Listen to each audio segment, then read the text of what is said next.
rencontre remonte à il y a plus de 20 ans.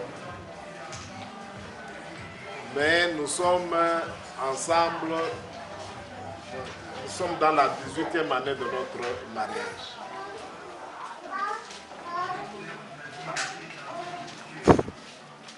C'est vrai, en 18 ans,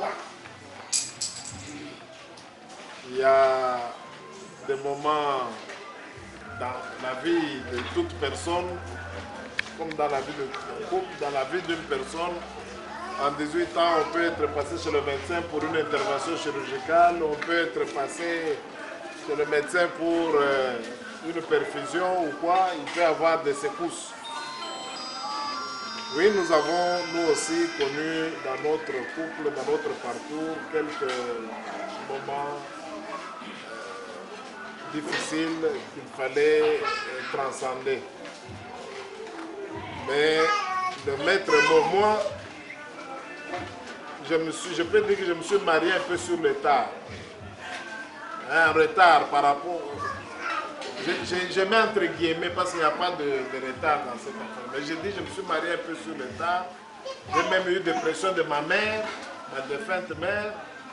Je dis aussi sa classe, papa, les Cambounini, Moussala Poso Bandi, qu'est-ce qui se passe? De moi célibat. Oui, oui.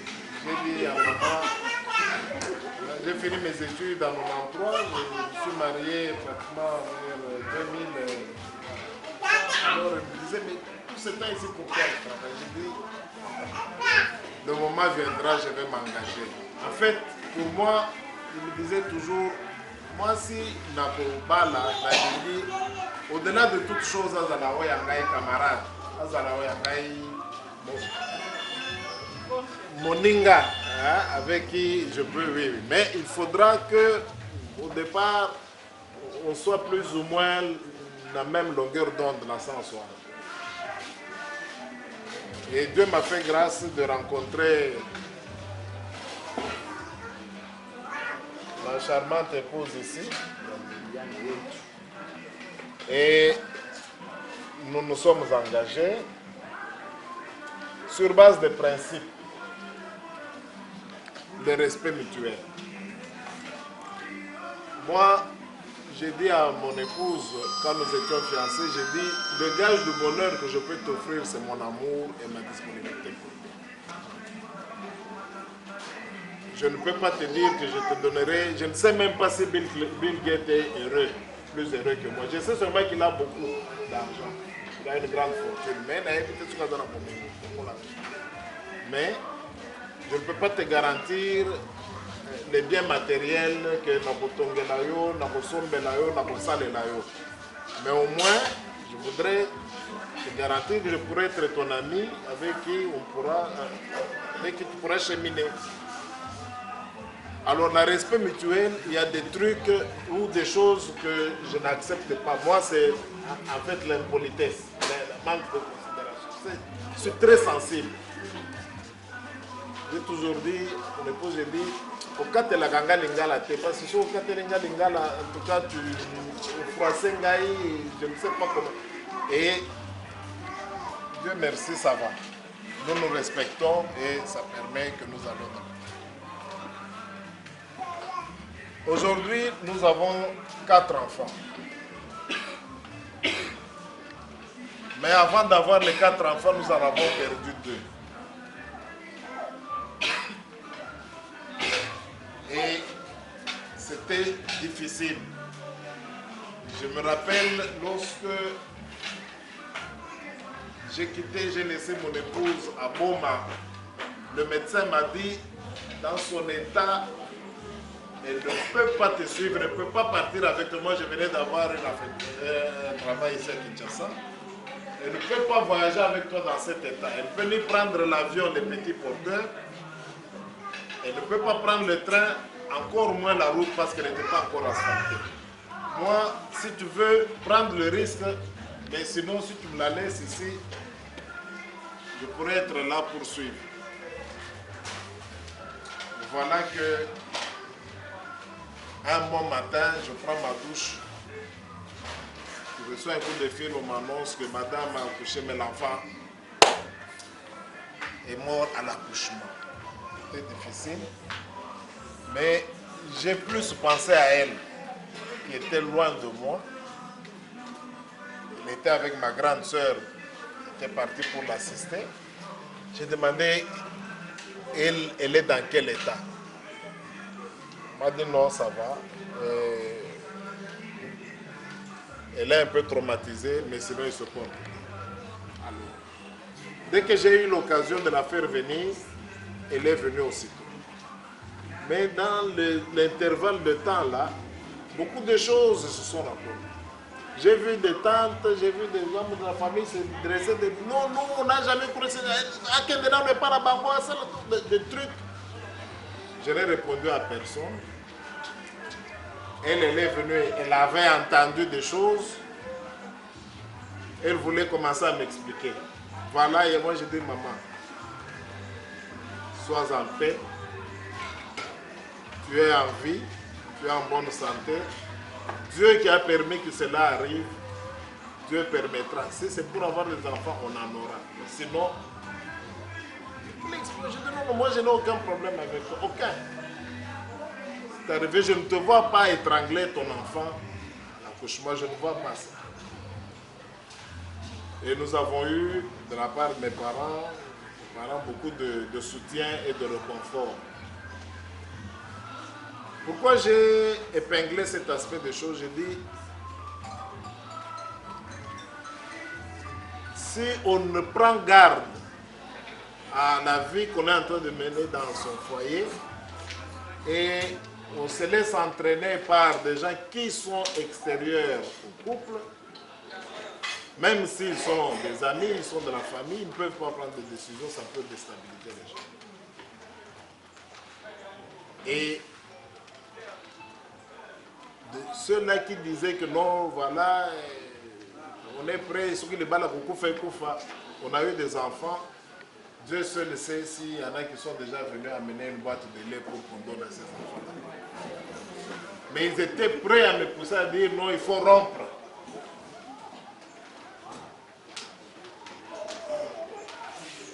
Et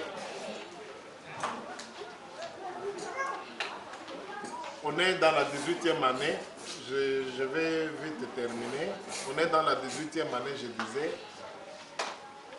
Les enfants sont en train d'avancer. Bientôt, les années passent vite.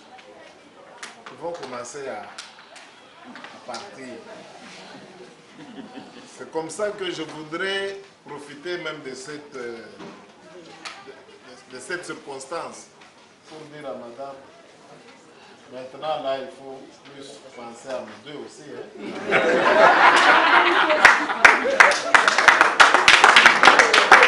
Oui, parce que on a commencé à deux. Les enfants sont venus, ils ont pris un peu d'espace, on a commencé à leur donner beaucoup d'attention. Et il faut éviter que nous, on s'éloigne trop parce qu'il y a les enfants qu'il faut encadrer. Bientôt, ces gens-là vont partir construire leur vie. Maintenant, nous, on va se regarder comme des étrangers. C'est maintenant le temps pour nous. Oui, qu'est-ce que je vais dire par là? Je vais dire que nous devons commencer à penser à avoir les mêmes passions ou les mêmes hobbies, comme disent les Anglais, parce que c'est ça qui nous permettra, quand on va rester à deux là. Moi, j'ai un esprit très ludique que madame n'a pas. Je peux me mettre à jouer aux cartes tout seul pour tuer le temps, même pendant 2 heures, 3 heures. Mais si je joue avec elle, un jeu, 30 minutes après, je suis fatigué. Ok, ça va. En fait, c'est ça que je voulais dire. Il nous faut maintenant développer les mêmes centres d'intérêt et commencer à penser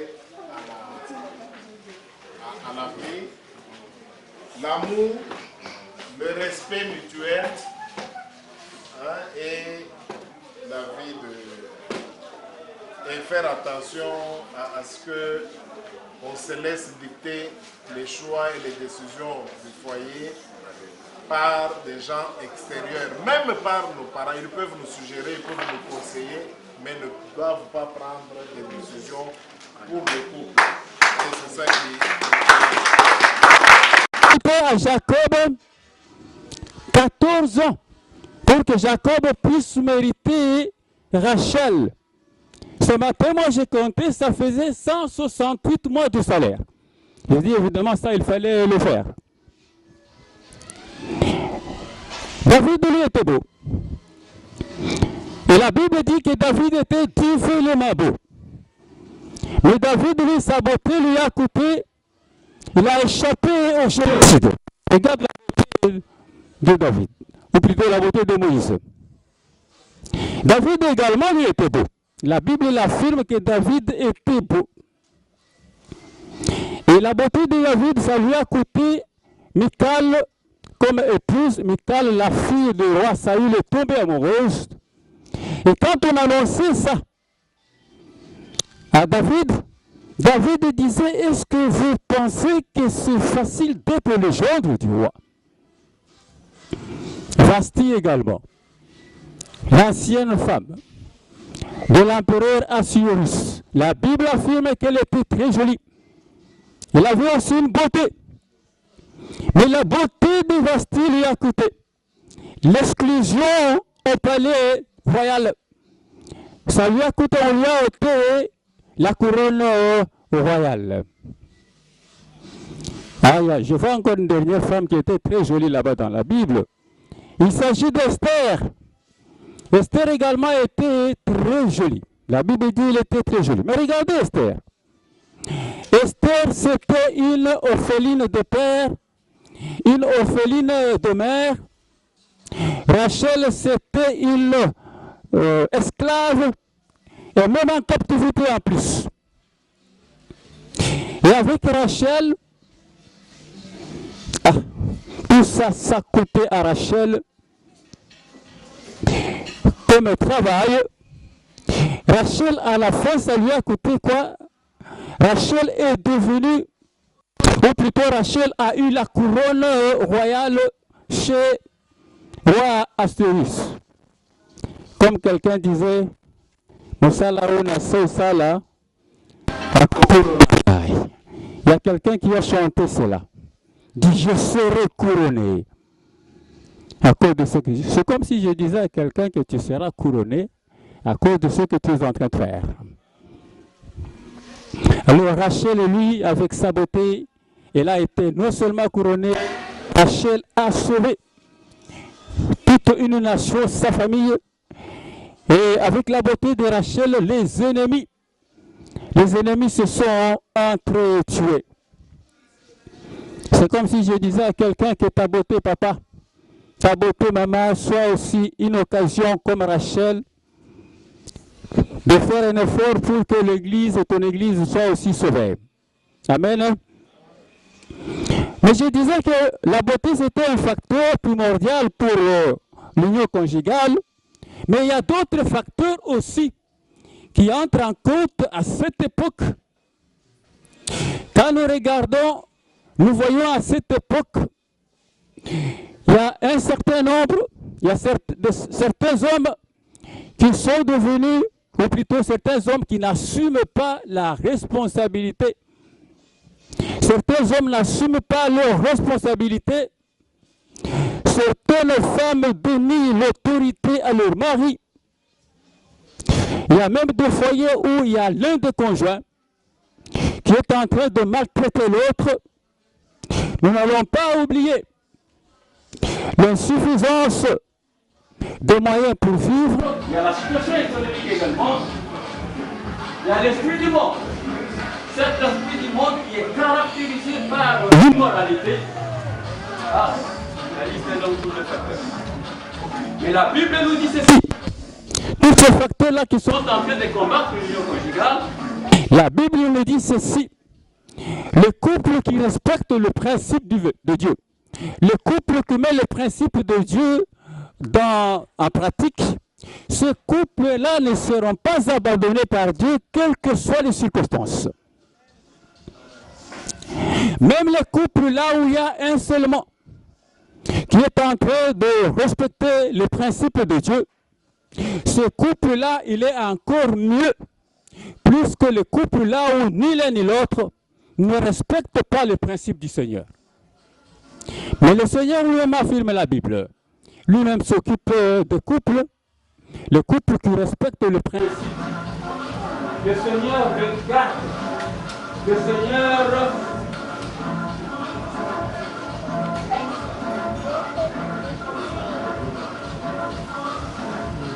alors ce couple-là, qu'est-ce qui se passe? Je les garde le protège. Nous avons passé à notre message. Nous avons un thème qui est très intéressant. C'est l'unité dans l'union conjugale. L'unité dans l'union conjugale. Et cette unité, d'après les thèmes, on nous dit que ça devient maintenant une source. L'unité dans l'union conjugale, source de foi avec Dieu. Je vais lire quelques trois références bibliques. La première référence, c'est Genèse 2, verset 24. On nous dit, c'est pourquoi l'homme quittera son père et sa mère, s'attachera à sa femme et ils deviendront une seule chair. La deuxième référence est Ézéchiel 22, 18. La Bible dit, fille de l'homme, la maison d'Israël est devenue pour moi comme des scories qui sont plus de l'étain du fer et du plomb. Dans le présent, ce sont des scories d'âge. Troisième référence qui est la dernière, qui est en Proverbe 25, verset 4.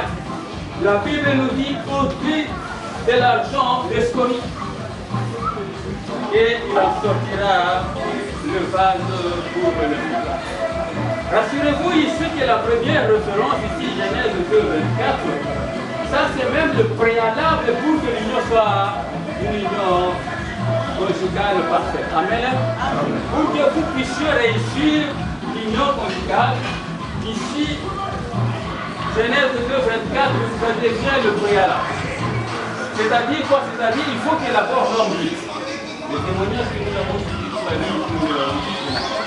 il faut d'abord que l'homme quitte. Et on quitte comment? On quitte après avoir pris des racines parce qu'il faut maintenant prendre la charge qui va venir. Et alors, le deuxième élément ici, c'est l'attachement. J'ai entendu dans les témoignages qu'on nous parlait d'engagement mutuel. C'est justement l'attachement. Vous ne pouvez pas vous attacher si vous n'avez pas. Il y a beaucoup de problèmes, des familles qui ont des problèmes parce qu'ils n'ont pas encore quitté les familles. Et alors, à ce moment-là, quand on quitte, quand on s'attache, on peut devenir une union, on peut former une union.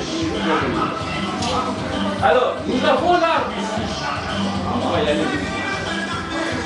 Nous avons l'arbre ici. Cet arbre représente le fonctionnement d'un couple. Un couple qui est en union et un couple qui est dans l'unité. Quand vous regardez cet arbre, vous allez voir que l'arbre a deux parties.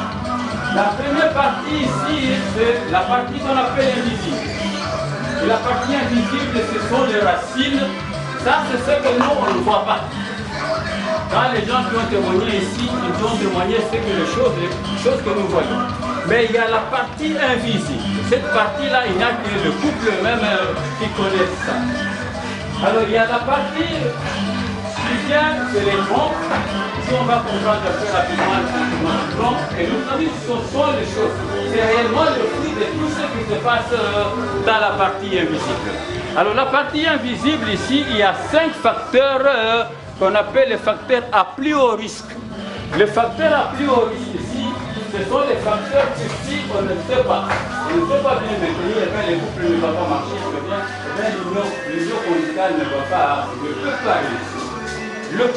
Le premier facteur, quand vous regardez, vous allez voir que c'est l'amour et ça c'est tout. La plus grande racine qui se trouve juste au milieu de l'arbre, l'amour. Donc, là où il y a l'amour, il y a l'attachement. Et l'amour ici, nous considérons un couple, nous considérons comme le bateau qui est en train de circuler, qui est en train de naviguer sur le fleuve. Alors l'amour devient maintenant l'ancre du bateau, qui fait de telle sorte que quand il y a des mouvements, quand il y a des tempêtes à gauche, à droite, le bateau monte, le bateau descend, et bien cet angle-là stabilise la famille. Cet angle-là stabilise lui. C'est ainsi que quelqu'un dira tout à l'heure ici, moi j'ai non. Et ça, c'est à la responsabilité de l'homme. Évidemment, là où il y a l'amour, nous savons qu'il y a le pardon, nous savons qu'il n'y a pas la malhonnêteté, nous savons qu'il y a moyen de s'entendre là où il y a l'amour. Donc l'amour devient un plus grand facteur, de telle sorte que si l'amour s'ignore ici, eh bien, tout va tomber. À côté de l'amour ici, en tant que l'encre, il y a la deuxième racine, la racine la plus grande également, qui vient. La racine là, c'est la chose, c'est la soumission. La racine, c'est la soumission. La soumission, c'est quoi? La soumission, c'est tout simplement l'obéissance à l'amour. Amen. On dit, cette femme ici ne se soumet pas.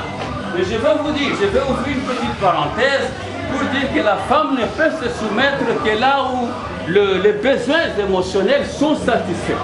C'est-à-dire la sécurité, c'est-à-dire la stabilité, c'est-à-dire ses émotions, si elles sont stables, l'obéissance, ou plutôt la soumission vient automatique. Donc c'est une réponse à quoi? À la soumission. Et la soumission, comme je disais tout à l'heure, que les couples c'est comme un bateau qui circule sur la fleuve, la soumission devient pour le moment le gouvernail du bateau. Et ce gouvernail du bateau a pour mission de diriger les bateaux très bien, tout en respectant le cap. Le cap, c'est la tête.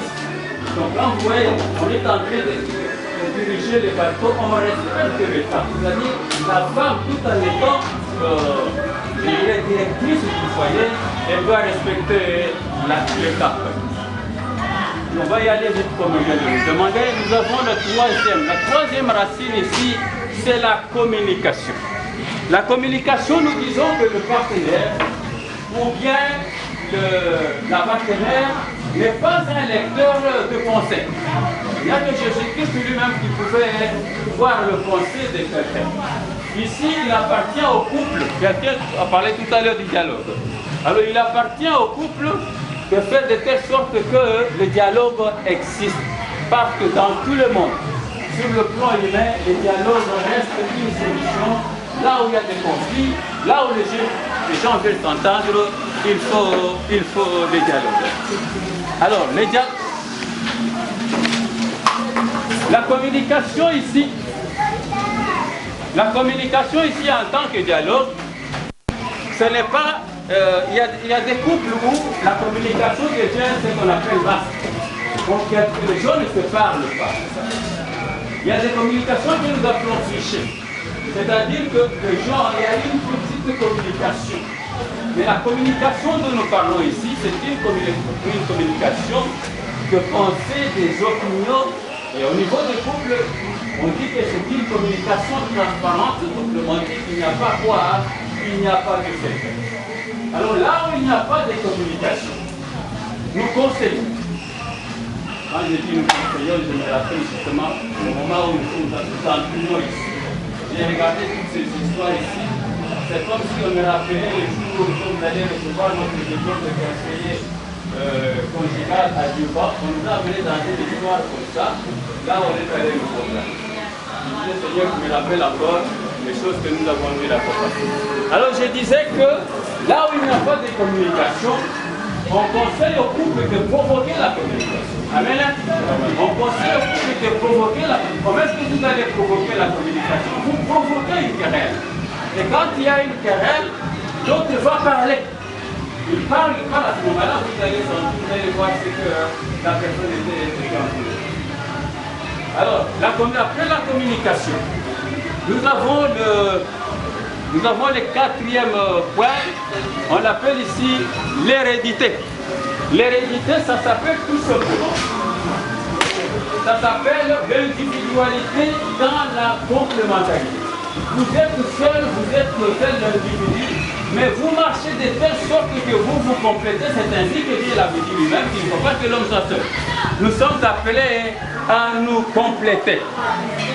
Alors, à ce moment-là, on nous demande de respecter l'individualité de quelqu'un. Il ne faut pas changer son conjoint. On ne peut pas changer son conjoint. Rassurez-vous que nous disons souvent que la constitution de l'homme, sur le plan biologique, ça dépend du sang qui est en lui. C'est-à-dire que le caractère de la personne se trouve dans le sang. Le caractère de la personne se trouve dans le sang. Alors il ne faut pas vouloir changer la personne. Il ne faut pas vouloir changer la personne, mais il faut tellement faire de telle sorte que vous changez quoi? Vous changez les comportements. Nous allons prendre l'exemple de Moïse. Moïse, même qui était colérique, Dieu n'a pas changé le caractère de Moïse. Alors que Moïse avait une grande mission. Qu'est-ce que Dieu a fait pour changer le comportement de Moïse? Dieu a envoyé Moïse à une formation de 40 ans. Si vous voulez pour votre conjoint, envoyez-lui, faites de votre conjoint une formation pour changer les comportements. Vous ne pouvez pas changer les caractères de quelqu'un de telle sorte que vous essayez de changer un jour, il va éclater, et quand il va éclater, les histoires ne vont pas tourner normal. Le cinquième point ici, c'est le pardon. Le pardon reste un point essentiel dans les couples. Le pardon, c'est un facteur intimement lié à la communion, intimement lié aux bonnes relations de couple, intimement lié à la réconciliation. Là où il n'y a pas de pardon, il n'y a pas de réconciliation. Là où il n'y a pas de pardon, il n'y a pas de bonheur, il n'y a pas de relation. Ici, nous allons expliquer pour dire que le pardon lui-même, c'est très lié. Pardonner quelqu'un, c'est comme c'est quelqu'un qui est en train de se frapper. Il se frappe lui-même et il veut que l'autre puisse sentir le mal. Le pardon, c'est un élément très important. Regardez comment est-ce que nous appelons le résultat du pardon. Nous prenons les cas des choses que Simeon qui était le deuxième prophète. Simeon a refusé de pardonner la famille de Sichem quand il y a eu on a violé Dina. Ils ont refusé de pardonner cette famille-là. Ils ont fait des massacres.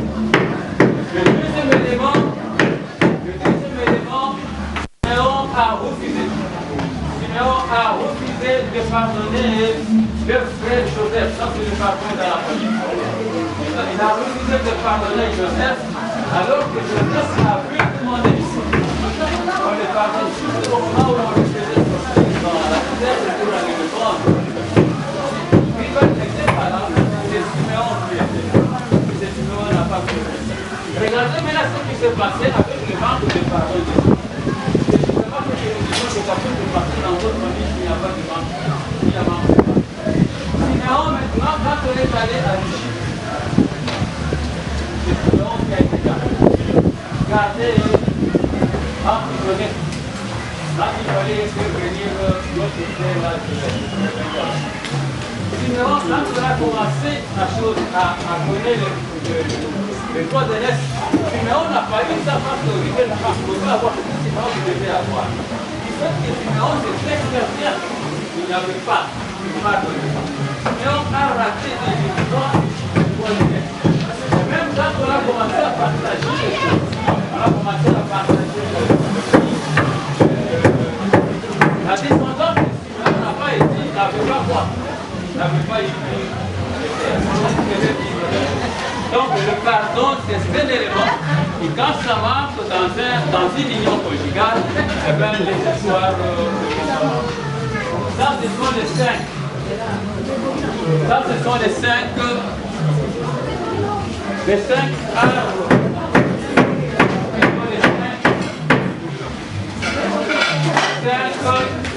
Facteurs très importants pour nous.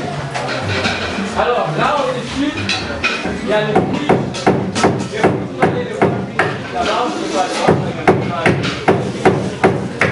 disons, je vais me servir nous voulons parler de l'église là-bas.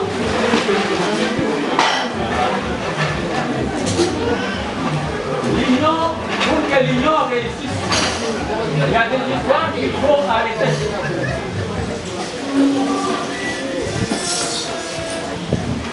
Pour que l'union réussisse, on appelle que l'union comme. L'union comme quoi? Comme c'est-à-dire effacé. L'union comme la culture. La culture, si vous entrez avec vos différentes cultures dans l'union, les histoires ne vont pas marcher. Celui-ci amène la culture du Bas-Congo, l'autre amène la culture de Bandundu, et bien les histoires ne marcheront pas. Et même le Saint-Esprit n'est pas là où il y a division. À ce moment-là, l'union ne sera pas. Là où il y a différence de convictions, là où il y a différence de convictions, eh bien, il n'y aura pas d'union conjugale. Pourquoi? Parce que vous pourriez nous prions deux disciplines différentes. Là où il y a la différence de langue, eh bien, il n'y a pas d'union. Pourquoi? Parce que la langue, même autour de Babel, on a fait détruire les différentes langues. Là où il y a les choses, la situation sociale différente, eh bien, l'union conjugale devient difficile, ça devient compliqué. Pourquoi? Parce que nous venons de familles différentes, nous venons de milieux différents, nous venons de situations qui sont des situations différentes. Eh bien, pour qu'il y ait union, eh bien, il faut un certain moment. Voilà pourquoi nous demandons pour qu'ils puissent parler le même langage, on parle de Christ. Parce qu'avec Christ, on élimine tout ce qu'on a amené de son côté. Maintenant, on a une seule culture, la culture de Christ. Nous allons passer au deuxième mot. Le deuxième mot, c'est l'unité. On nous a dit ici que l'unité est dans l'union conjugale. L'unité dans l'union conjugale, ça c'est la partie aussi la plus importante. Pour dire qu'il y a l'union conjugale, et dans l'union conjugale, il y a l'unité là-dedans. Vous pouvez être dans l'union conjugale, mais il n'y a pas d'unité. Rassurez-vous que l'unité vient avec les Saint-Esprit. Regardez ce que je dis, ce que la Bible nous dit. La Bible nous dit, quand Jésus-Christ est venu, il a donné la paix à ceux qui étaient près, il a donné la paix à ceux qui étaient loin, en faisant quoi? En les unissant. C'est-à-dire que la unité vient avec le Saint-Esprit, on appelle l'auteur de l'unité. C'est lui qui représente la situation. Les hommes sont individuellement, les hommes comme elles sont individuellement religieux. Individuellement religieux, liés par le Saint-Esprit et par des rapports qu'eux-mêmes ont avec Dieu. C'est-à-dire que l'homme lui-même, il a des rapports lui-même individuellement avec Dieu, il a des rapports lui-même individuellement avec Dieu, passant par le Saint-Esprit. On ne peut pas dire, je me rappelle qu'un ami me disait, quand je lui disais de prier, il me disait que ma femme prie beaucoup. Il me disait que ma femme prie beaucoup. Je dis, mais dis, viens, on va. Dis, ma femme prie beaucoup, dit Théo. Mais il fait même des jeûnes de 3 jours. Ici, nous voulons affirmer que l'homme est individuellement raccordé à Dieu en passant par le Saint-Esprit. La femme est individuellement raccordée à Dieu en passant par le Saint-Esprit. Alors si les deux sont reliés comme ça, eh bien, ils peuvent maintenant être la l'unité. Parce que c'est le Saint-Esprit qui est là, qui va créer l'unité. Le Saint-Esprit crée l'unité au niveau de l'homme en passant par Dieu et en unissant les corps. Alors là où le Saint-Esprit n'est pas là, eh bien, vous pouvez être à l'union, mais vous ne serez pas, vous n'aurez pas l'unité, vous n'allez pas vivre l'unité. Parce que l'unité, c'est le Saint-Esprit qui est l'auteur d'unité. Nous voulons rassurer les choses ici. Ici, on nous dit qu'il y a l'unité dans l'union. Nous avons l'union. Nous allons d'ailleurs vous aider l'union dans deux temps. Les gens qui vivent dans les mondes là-bas, dans le plan du mariage, ces gens-là arrivent aussi qu'ils soient dans l'union. Mais ces couples-là ne seront jamais à l'unité. Ils ne seront jamais à l'unité. Pourquoi? Parce qu'ils n'ont pas avec eux le Saint-Esprit. Et à ce moment-là, pour que nous puissions vivre l'unité dans l'union, nous avons eu les 5 éléments ici. Si nous vivons avec les 5 éléments là-bas, eh bien, l'unité, accompagnée par le Saint-Esprit, nous pouvons être dans l'union. Nous allons juste nous arrêter au niveau de cet arbre. Quand vous regardez le fruit là-bas, il y a l'éducation, il y a l'héritage, il y a beaucoup d'éléments. Ici, nous allons voir.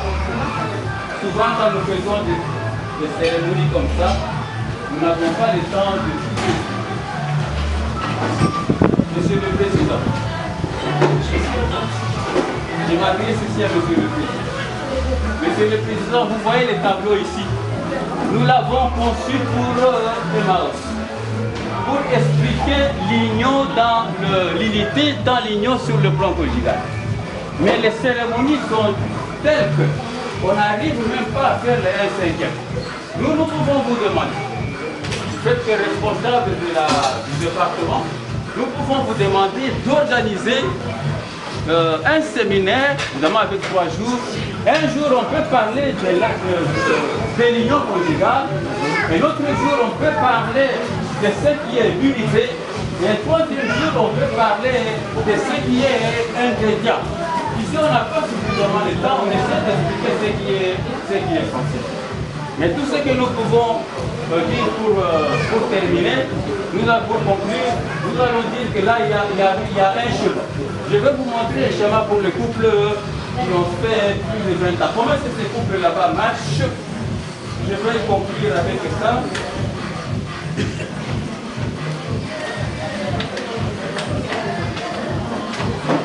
Voilà, le schéma classique d'une union conjugale équilibrée.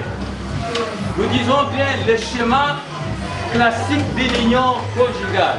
Alors équilibré, parce qu'il y a des foyers qui ne sont pas équilibrés. Alors, l'un dit quelque chose qui irrite l'autre. C'est peut-être la femme, c'est peut-être l'homme, il dit quelque chose qui irrite l'autre. Alors qu'est-ce qui se passe? Les tons vont monter. Deuxième élément, les tons montent. Celui qui va répondre suivant les tons montent. Après les tons, qu'est-ce qui doit? Ce sont les esprits qui se chauffent. Et tous les deux, les esprits se chauffent. Et il y a quoi? Il y a maintenant une dispute violente. C'est entre les choses, les couples là-bas. Et un cinquième élément, il y a quoi? Il y a maintenant le rage qui entre. Les fâchés complètement. Et on passe au septième point. Chacun s'enferme maintenant dans un silence initial et silence. Parce qu'on ne sait plus se parler, on est fâché, et ainsi de suite, à cause de ce qui s'est passé. Et puis c'est la 8e position, maintenant la colère tombe. La colère tombe, qu'est-ce qui se passe? Quand la colère tombe, c'est la paix qui revient parce que les gens vont se pardonner. Alors en dernière position, qu'est-ce qu'on fait? On attend encore le même chemin. Amen. On attend encore le même chemin, c'est-à-dire un problème qui vient, on le discute, on se fâche, mais on ne fait quoi? On essaie de trouver l'entente, on essaie de trouver des critères et pour trouver la solution à toutes ces difficultés-là. Et c'est chaque jour comme ça, jusqu'au couple qui peuvent atteindre 50, 60 ans, le couple qui vient grâce à notre Seigneur sur son retour. Que le Seigneur bénisse.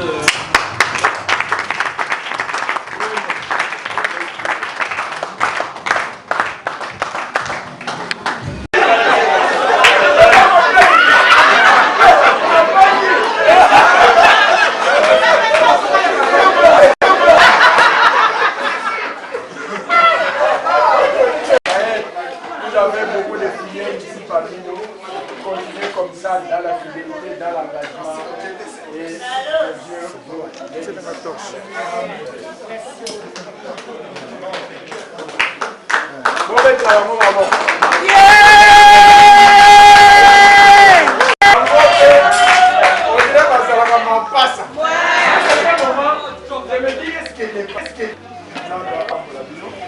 On vous encourage, marcher dans la fidélité, dans l'engagement, en servant Dieu. Que Dieu vous bénisse.